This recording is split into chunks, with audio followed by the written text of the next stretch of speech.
Maintenant, je trouve qu'on a de bonnes marques locales, qu'elles commencent même à tracer leur chemin en Tunisie, parce qu'à un moment, les marques tunisiennes en Tunisie aussi, il y avait des complications. Moi, j'ai fait mon master sur l'effet made in.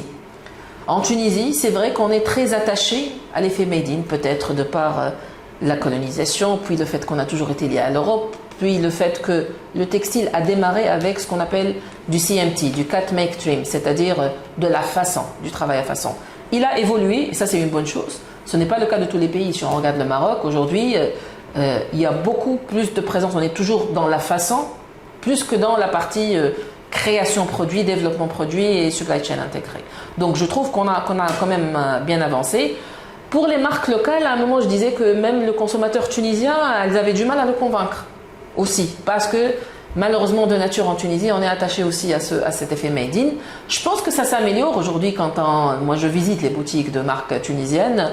Il y a du monde quand même, ça attrait beaucoup de... Enfin, il y a quand même, par rapport à quelques années, on sent quand même qu'il y a de l'attrait. Il y a une montée en qualité aussi.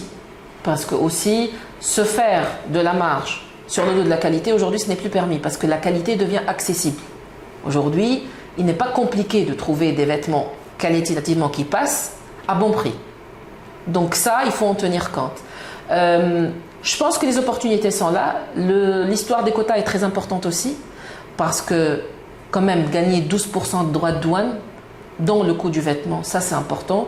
Donc juste pour expliquer, donc l'accord qu'on a fait des règles d'origine avec l'Union européenne va permettre aux industriels tunisiens d'être source de propositions et de promouvoir leurs propres marques en Europe, tout en étant aussi compétitifs que des fabricants turcs, exemple. C'est-à-dire que ça nous permet d'avoir quand même cet avantage en coût de revient. Après, il faut faire ses preuves en matière de qualité, en matière d'investissement marketing, en matière de distribution. Donc c'est tout un métier. Mais je pense que quand même ça reste une bonne initiative qui peut ouvrir les portes aux marques locales pour s'ouvrir à l'international.